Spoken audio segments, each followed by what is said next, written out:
Well, hello everybody. My name is Tim Gager, and this is the Dire Literary Series. And I just got thrown because I'm looking at the live feed, which is behind. Is that working? All right. So hi everybody. My guest is Kerry Neville, and Kerry actually was at a live Dire event December 2017. 2017. And it was awesome because at that event, what happened was that there was a Santa crawl in Boston. So right smack in the middle of the reading, there was 50 to 100 Santa Clauses coming into the Middle East restaurant, which was great fun. And this is Kerry's book that I got at the reading, back when you can get books at the reading. And it says, for Tim, you are the best person I ever met, online and otherwise. Oh, no, it doesn't matter. So Kerry, welcome. Thank you. Thanks for having me. And usually I do a screen share to show your wonderful website. So we can do that because I don't have a bio prepared because I had to change browsers. I know you guys watching at home are really excited about that fact, but it's just, you know, I do have this wonderful bio in here, which I could probably look at. I've done nothing since then, so that's okay. So that's like page 2, blank. Maybe on the back. No, there's just a ton of blurbs. I'm gonna read a blurb instead. You can read a blurb. I'm good with blurb. Oh, actually, this is what we'll do. How about this? So everybody, a little something about Kerry, and there she is. And it's a wonderful picture. Ta-da. And she's the author of 2 short story collections, Remember to Forget Me and Necessary Lies. And she's also been published in the Washington Post and the Huffington Post and the Fix. And the Fix is great, by the way. Twice the recipient of the Dallas Museum of Arts and Letters Prize for Fiction. And has also been awarded the Texas Institute of Letters, the Catarula Prize for the short story. And you know what? You can see the screen, everybody, so you can read along. And she is the coordinator of the MFA program at Georgia College and State University, where she's also a faculty member. And so without anything else, and I'm trying to avoid say further ado, because I find I do that all the time, without any other information, I am going to present Kerry Neville. Thanks everybody for coming this evening on a Friday. I'm going to read tonight. Yesterday was actually my book publication anniversary of that book you just held up, Tim. It's 3-year happy birthday. But I'm going to read from my memoir. I've just finished, I guess, hopefully maybe the last draft of it. But I thought rather than maybe read something that is more serious, I'm going to read a piece of travel writing from the memoir. I spent a lot of time in Ireland. It's kind of my real home. I pretend I don't really live in Georgia most of the time. So I'm just gonna, this is sort of in the last section of the manuscript. And this is a kind of shout out for all my friends, Mahara in Limerick in Limerick. An ordinary gray, rainy Wednesday afternoon, and I'm sitting alone in a crowded cafe in Limerick with tea and scone, or rather tea and the crumbs of a scone, resisting the walk home, down Thomas Street, then O'Connell, and then over the Sarsfield Bridge to Clancy's Strand. A walk for a film noir femme fatale, red lipstick, pocket pistol, and black heels clickety-clacking down the cobblestones. But I am still sitting here, tired and cranky and wearing my grubby gym clothes, so no one is in danger of me. Resisting too home, where I will also be alone, except for Penny, my landlady's reticent poodle, who is immune to my charms, if not my liver treats. My computer is open on my corner table, and I feign work, typing, here but why, typing, what is all this becoming, anything, nothing, typing, noise.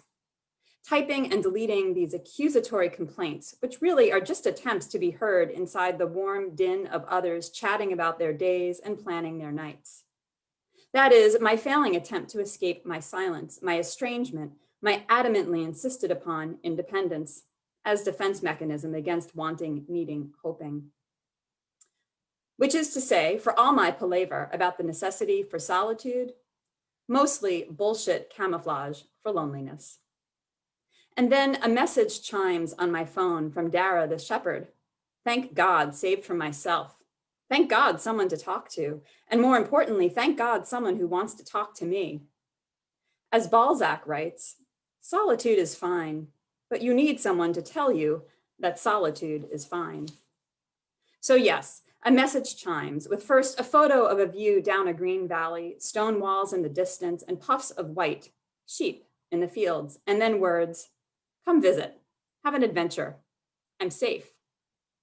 Proper punctuation, rare in a text, so I am swayed. Certainly the photos are seductive. Instead of the expected, aggressive, boorish dick pic, as if a disembodied penis could ever be anything other than medical textbook illustration for disease. He has been sending over several weeks, insouciant sheep munching grass on a scrabbly hill, their rumps marked with purple stripes, and a pine-fringed mountain illuminated at sunset, and a long tree trunk chainsawed into concentric circles. My morning work, he explains. And I can smell those woolly, muddy bodies and sharp, sweet air and sawdust and sap and wood smoke and his sweat through my little phone. His messages over the past week suggest he might be thinking of me, or at least imagining a possible me. So I am not as alone as I imagine. However, his assurance, I'm safe, and my trust that, yes, he is based on nothing other than photos of his familiars, well-fed, content sheep that allow him close. Of course, he might have zoomed in for the shots, and of course, the sheep might be strangers ruminating on the side of the country road. But my loneliness strips me bare, and I can feel my insides keening for back and forth play of conversation, for a shared meal. He promises Colcannon for dinner, and I pancakes for breakfast, for a companionable walk through the pines on his mountain, to meet the knowing and thrilling gaze of another with an equal force of desire. In Limerick, my temporary home, I am inside gray skies, a grid of buildings, and strangers under hoods and umbrellas who could be friends but are not yet. We rush by in our haste to get to other places, to get warm and dry, to get food and drink, to get drunk and laid. But since I also live across the street from the Shannon River, I wander the boardwalk every day with a vagabond's hope for a gray heron or mute swan to claim me, swooping me up in its broad, powerful wings across waters. The river is tidal, surging at 4 knots on the ebb, so I track its rise and fall and its current, quiet or quick, and understand in my river keeping the predictable metaphor, time is a current. Each morning, rain or shine, though more often rain or rain, I settle with a coffee on the bench and marvel at the riotous gulls, or wander down the boat ramp into the muck, ankle deep in it, observing what lives and drifts beside me, around me, through me, mute and whooper swans, cormorants, ringed and golden plover, black-headed gulls, terns, mallard and pintail ducks, dragonflies and damselflies, and in the dark deep, salmon, smelt, pike, trout, and eels. Somewhere further up and down the river or along its banks, bottlenose dolphins, white lilies, marsh pea, bird cherry, kingfisher, lapwing, and otter. My teapot is empty, and I am still staring at Dara's message. Come visit, have an adventure, I'm safe. A direct challenge. Do I dare disturb my universe? False prevarication. Of course I do. I message back. I'll come. A bus to Killarney in an hour. I wait for his text rescinding his hasty offer, though it has been a persistent one over these weeks. My phone rings, jangling my silence. Kiri, he says. My name tumbles through his rough voice and into me in a wobbly, woozy rush. An hour? You can sort yourself that fast? Kiri. Americans sound my name with hard R's, a long Y, and the stress on the second syllable. Kerry, Kerry. A clunky mechanical shift in gear. But here and now, kiri. In a soft and lilting song, a cardinal's clear double-stressed twitter. Kiri, kiri. I travel light, I say. Boot, coats, glove, hat, and I'm good to go. Something warm for sleep, he says. We heat with wood stove, but you wake up in the morning frosted over. I'll be waiting in a white pickup. Not a class ride, but it gets up and down the mountain enough. Up and down the mountain. A spare, generic phrase, elemental in its seduction. Dara is, as promised, waiting beside his pickup, a mud-spattered, rusty jalopy. Photos can be doctored, but he is as pictured, tall, broad, blue-eyed, wood chips snagged in his dark beard. Kiri, he says, and looks at me in stillness and I at him. Not an appraisal exactly, though perhaps both of us wondering if this is mad, and simultaneously deciding it is not. He opens up the passenger door and takes my overnight bag. In you go, he says, and so I do. Not far up the mountain, but bumpy once we hit the dirt. The rains have made a mess of it. I point to my boots, brown leather and suede Dubarry field boots that lace up the back. Last year's splurge in Dublin, a promise on my credit card. I would return to Ireland. He laughs. You don't want sheep shite on those. I've wellies that'll suit. On the ride from Killarney to his mountain, he jabbers away. Giant pines downed in a storm that I need to cut and stack before winter, and a ram off feckin' the neighbors' ewes, and dinner, well, I wasn't sure what you like, so I got something of everything, and you'll see, just wait until sunset and then sunrise, you'll see it's grand. Without warning, he veers off the road and stops in front of a ramshackle cottage. Blue front door decorated with wood, metal, and plastic horse heads, as if outsider voodoo art, and a mucked up front yard with a shaggy pony watching us in wary curiosity from behind the fence. And I am, for a moment, afraid I will be the something of everything for dinner. I have to drop clothes off for Johnny, he says, charity shop stuff. He's on and off the drink, but helps with our sheep. We look out for him. Last year, he got hung up in the river on his way home from the pub, so. An old man appears from the side of the cottage, a bucket in one hand, a pitchfork in the other, and a blue cap on his head. He spikes the pitchfork into the ground, wipes his face with a red kerchief from his back pocket, and raises a hand in greeting. Come on, Dara says, and hands me a bag of carrots from the back seat. The pony will be happy to see you, but Johnny will be happier. I follow him out, but hang back. Dara embraces the old man, and then, with hand clapped to the man's shoulder, as if a steadying force, they talk of the rain, a fence needing repair, the randy ram.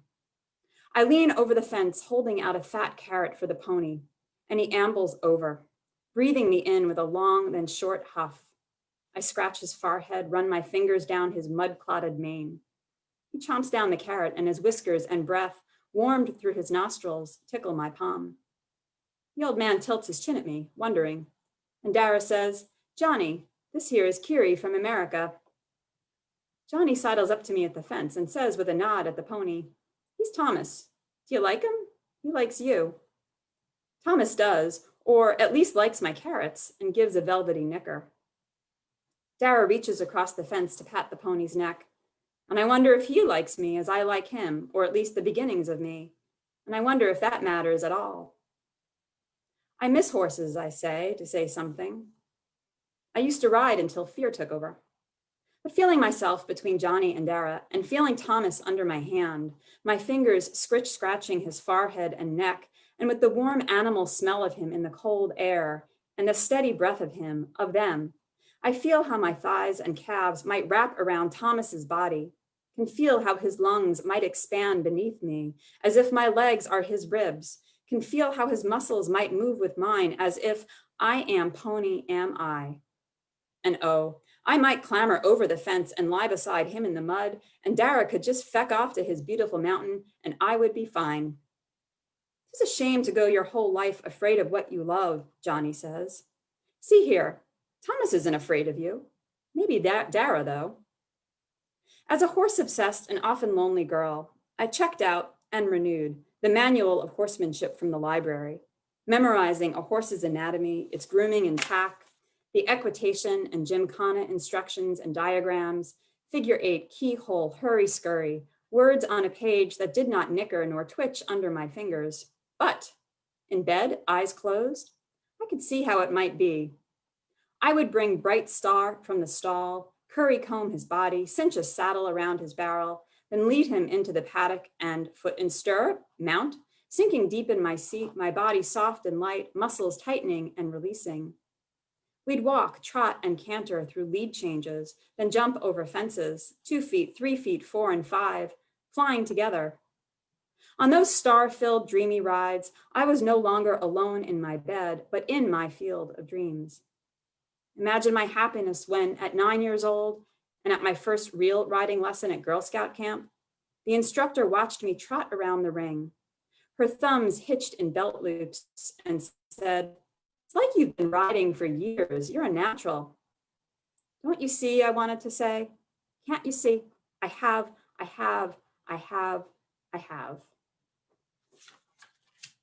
I'll stop there. Thank you.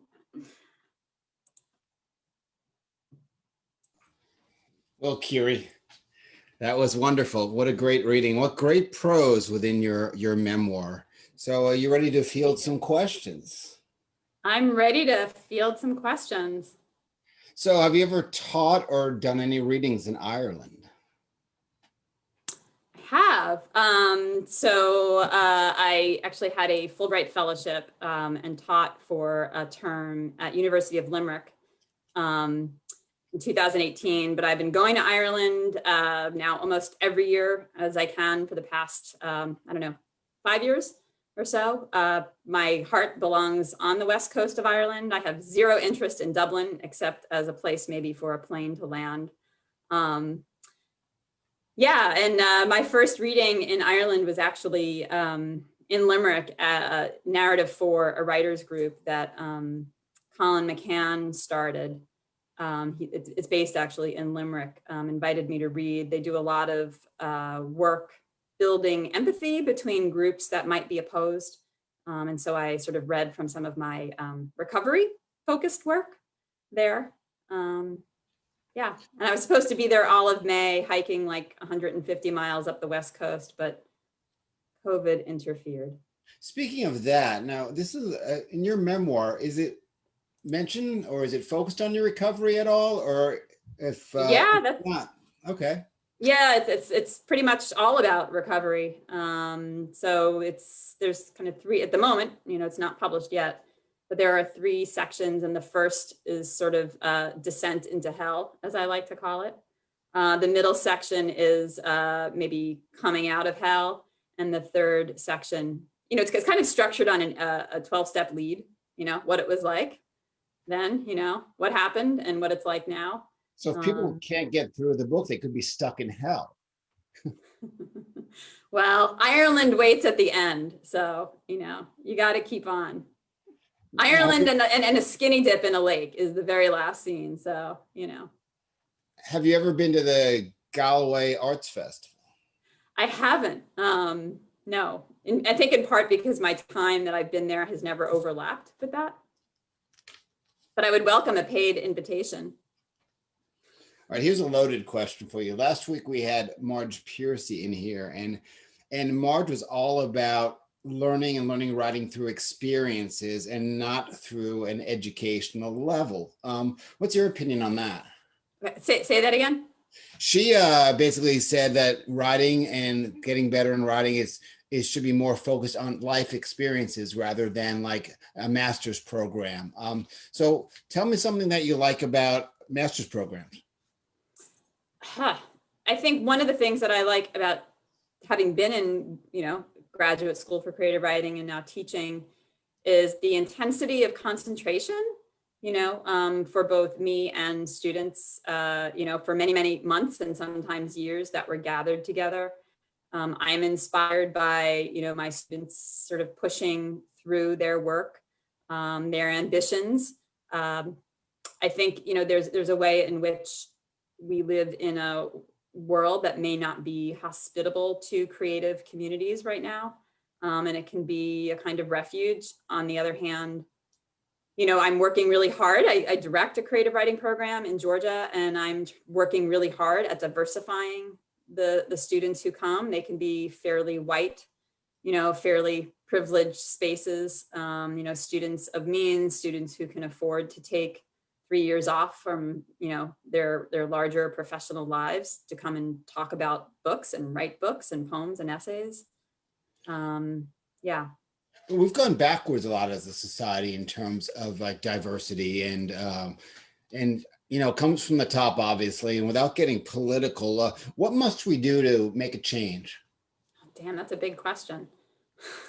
Just, there's a lot of practical things we need to do, right? Fund healthcare, erase student loan, be kind to each other. What can we do to make a change? I think one of the things that is really important is for people who have privilege like me. I'm white. I grew up fairly upper middle class on Long Island. Most of the time it's like, shut the feck up and listen, to what other people are saying, and not always assuming that I have the answers, even though I talk a lot. I often don't have the answers. So how about, let's talk about the difference between your writing head. When your head is in a writing situation, what's the difference between writing a memoir or writing some of your fiction? Or do you find there's no difference for you? It's funny. I think I'm always in my memoir head. I think, as a writer, and I don't think it matters even like with genre. I have a very difficult time detaching from like 24/7 writing. As I'm experiencing things, I'm sort of turning them over in prose in my mind. I'm sort of narrating my way through life. Writing notes down all the time in little scraps of paper, which can of course keep us from being present in the now. Right? Can be dangerous driving a car when I start narrating into my phone notes for things. But I do really find, for me, I'm a kind of lapsed-ish, practicing-ish, Catholic-ish. But writing is the closest thing I can get, I think, to prayer in terms of, concentration, quieting, the outside world and disappearing inside, creating something, even if it's just a sentence, right? It's, I sort of say making a sentence is an act of hope, subject, verb, object, right? You're pushing forward through to some idea, image, conclusion. Yeah, you're very well seasoned as a writer, but how do you transfer that in terms of when you're teaching? How do you foster originality instead of like maybe just like the latest literary fads when you're teaching? Yeah, so I tell my students, and myself, you need to read widely, right? You need to read beyond the present moment. You need to cast back in time, don't just discard what came 20, 50, 150, 250 years before, because it doesn't feel relevant. It's funny, I keep returning over and over to Emily Dickinson's poems. The way in which she, when students sort of, or I feel like I'm being original in my prose or like my line breaks or my use of punctuation, it's like Emily's like, nope, I got that. I was doing that long before you, and I was sitting in my room, up in Amherst, looking out my window, like using those double dashes and using that white space. And sort of really paying attention on a microcosmic level to words. Yeah. So by fostering that, you said read and read broadly. Who are your influences, and especially when you were starting out as a writer, and who are your go-tos now? To be honest, I'm reading, and this is always like one of those questions that is very hard for me to answer. I write about this in my memoir, so it's not like a surprise, but I had electric shock therapy. I'm bipolar. And, you know, I had 30 treatments, which kind of wiped out a lot of hard drive memory. That's another reason why I write things down all the time. Like I'm always writing things down so I can remember them. You know, I'm so afraid of losing things. And so when people ask me like, who's your favorite writer? Who are your top 10 writers? I can't retrieve that information unless it's in front of me. I read a lot of poetry right now, to be honest. And I'm reading a lot of Irish writers, not just because of living in Ireland and being obsessed with Ireland. There's something about the prose that seems so anchored in landscape for me. You know, it's not this kind of stark, it's not stark, it's not, doesn't feel necessarily just of the moment, unless maybe you're reading some Sally Rooney, right, which feels like very contemporary. But you know, right now I just got this, I'm just gonna move it, this just giant hefty volume, Irish women's poetry. You know, it's like 800 pages. And I'm also I'm studying the Irish language. I'm taking classes. I'm trying to, if not get fluent, at least be able to carry on a conversation. So I'm reading a lot in, or trying to read a lot in Irish. And that's not necessarily just pleasure reading, like it's hard work. So when I go to sleep at night, rather than like reaching for a novel or for an essay, I'm reaching for my language books and trying to work through sentences. Are you thinking about maybe retiring or living in Ireland long-term at some point? And let's kind of talk about some adjustment too. So hang on to that piece of that question, because you know we both grew up on Long Island, and when I picture Long Island now, all I think of is a divided highway with shopping plazas on both sides. So how has that led to, have you adjusted to Georgia? Because I'm sure Georgia's quite different than that. And is Ireland in your future plans? So Georgia, yeah, but thankfully I have some really amazing friends in Georgia who are on screen right now, who have helped me make that adjustment from Long Island, New York. But I haven't lived in New York since, you know, I graduated from college, which was many decades ago. It's funny, I grew up in sort of Queens and then the Long Island suburbs, and I always felt out of place there. You know, for me, my grandfather had a small little bungalow way out on the east end of Long Island that we would go out to in the summers. And it was like a nothing little cottage.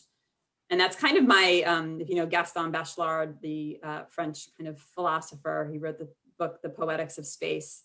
And he talks about like dream houses and places that kind of not only stay with you in memory, but that's where you return. That's like where your insides return. And, you know, that bungalow feels more like, you know, my childhood home than the childhood home I actually grew up in, you know, and spent most of my time in. And, you know, the suburbs, and I like cities. I like visiting cities. I like Limerick. It's a nice, like, it's a nice size city for me. You can walk everywhere. You can cover the whole city in, you know, a couple hours of walking if you wanted. But the minute I sort of stepped foot in Ireland, most of my, you know, ancestors, relatives were from the west of Ireland. And in Limerick, my great grandmother was born, and I was living a 12-minute walk from the house where she was born in 1895. The minute I literally stepped foot there, and, you know, this sounds like whatever you want to call it, I was like, oh, this is where I'm supposed to be. Like I knew it at the DNA level. It was like, yep, this is it. Like, you know, when I go back to the US, I need to go back for my kids and my dog and see my friends, but eventually this is where I'm going to wind up. I don't know how.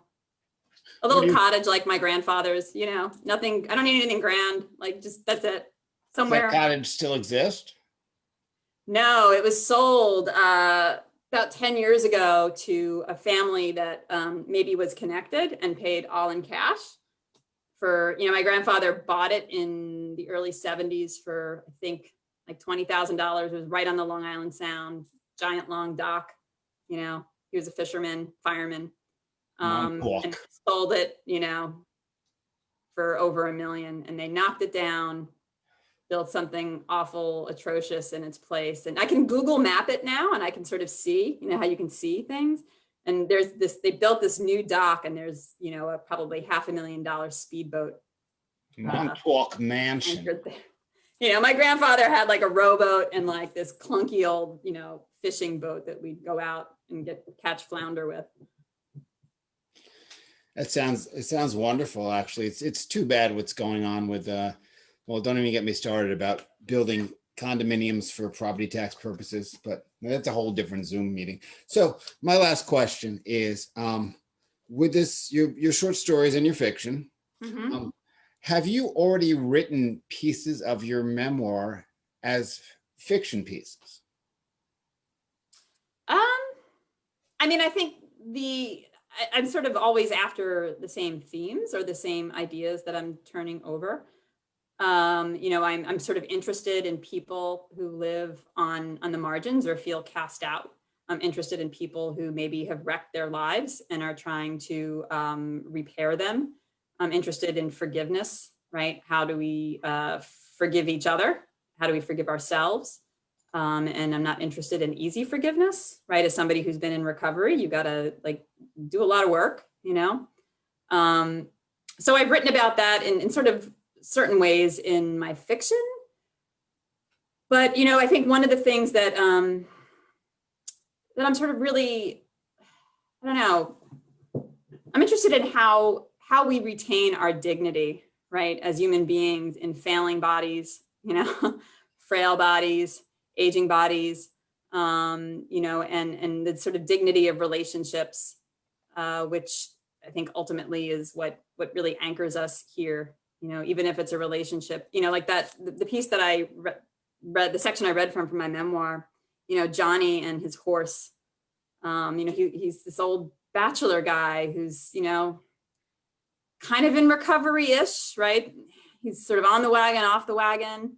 He was in his probably early 70s, and he lived in this kind of like ramshackle place, and he had this pony, and you could just see how much he loved this pony, and I sort of write later about it in the memoir, just kind of wondering, who wakes up first waiting for the other, right? Johnny or Tommy the pony, they wait for each other.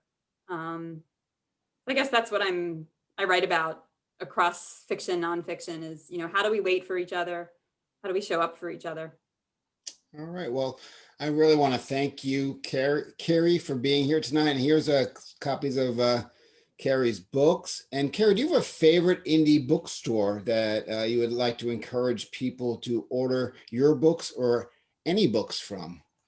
Well, you could order direct from my publisher, Braddock Avenue Press, which is an indie press. That's what I would encourage. People at home, grab that pen.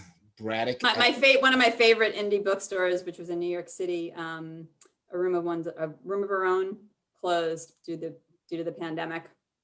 So that's why we should be supporting them. Yeah. Good indie bookstores are closing all of the time, and music venues as well. Anyway, I'm going to unmute people so they can cheer you on. And thank you so much. That was fantastic reading. And it was really great. That was really powerful prose. I'm really grateful for being here. And just to answer a question, have I looked into Irish citizenship? Yes. I miss it by one generation. My parents could apply, but not me, unless I get some kind of green card marriage deal. Right? Nobody wants American citizenship anymore. I actually, my wife is exploring this because she's much like you, same heritage, and they will make some exceptions to if for heritage purposes. So maybe if I actually like apply in Irish, like let the hell I think you get a leg up because if you speak the language, especially. But it might be worth looking at. About that they used to let retirees be there in Ireland with a certain amount of income, and then just suddenly they made the income really, really huge, and people had to leave like in a week or something. It was evidently really crazy. Yeah, before the big boom happened and then bust in 2008 in Ireland. I had friends in grad school who just like moved over there, and you didn't have to have citizenship. You could just get on the dole. Yeah. And they were writers. They just like moved to Ireland and lived on the dole for a couple of years. But that is over. All right, well, let me shut off the Facebook feed. If people watching on Facebook, thank you very much. And you know, if we cut you off, if you want to be on the open mic next week, log on to Zoom. We do all kinds of fun stuff, and you can't do it. So there. Thanks, Kerry, very much. Thanks.